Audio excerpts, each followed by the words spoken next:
When you look, Minister, at some of the things that's talked about in Davos, it's a lot about sustainable investments. We have a new Commission President, Ursula von der Leyen, who's really focused on this Green New Deal. Are you disappointed that there's not more money being pulled in this? I think it's not a question of money. And we fully support the new Green Deal put on the table by Ursula von der Leyen. I think that's the right decision at the right time. But this is not a question of money. You know, you have the European Bank of Investment, for instance. We have decided, thanks to the impetus given by President Macron, to transform the European Bank of Investment in a bank for climate change, for the fight against climate change. And we have really a lot of money on the table to fund the fight against climate change and the investment in renewable energies. Now it's a question of willingness, of political willingness to take the right decisions, to invest more, to have also a full support to the green finance, and to have also the public decisions taking into account far more the necessity of fighting against climate change. Do you worry? France was really, ahead of that movement, one of the spearheaders in trying to tackle climate change. Do you worry that at the next downturn, which could come, earlier maybe than expected, that all the goodwill on climate change and sustainability is thrown out the window? My worry is clearly that kind of face-à-face between President Trump. There is no issue about climate change, and Greta Thunberg, nothing has been done. I think that there is a possible third way. And the possible third way should be opened by Europe and by the new Green Deal presented by Ursula von der Leyen.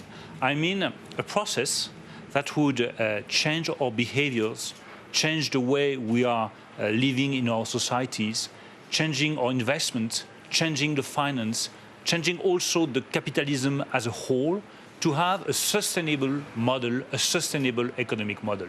I really believe that between Greta Thunberg and Donald Trump, there is a way for the European way of thinking about climate change. And that's exactly what President Macron has been proposing for many years, and I hope that we will be successful at the European level, because the right level is Europe.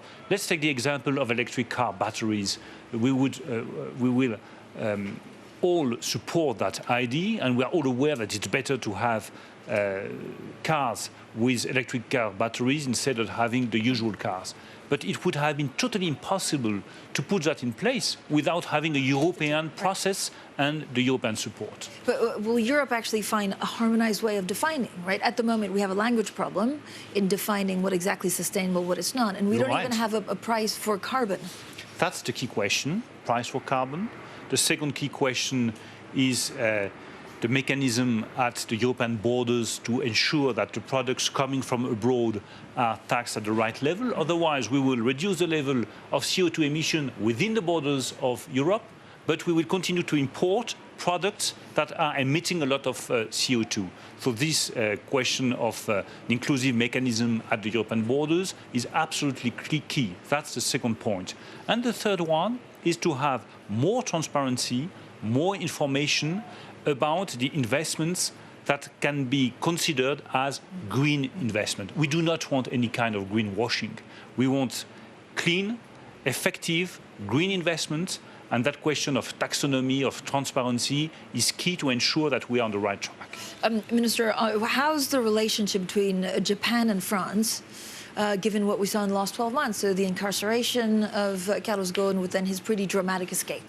Excellent. We have an excellent bilateral relationship between France and Japan. President Macron has been a state visit to Japan, and this was really an excellent state visit from Emmanuel Macron to Japan. And our willingness to reinforce the alliance between Nissan and Renault remains the same. We want to have Renault-Nissan, the alliance, being one of the best automotive industry in the world. I think that we are on the right direction, and we will stick to that strategy. What matters me as the Minister of Economy and Finance is to have the alliance being successful. That's it.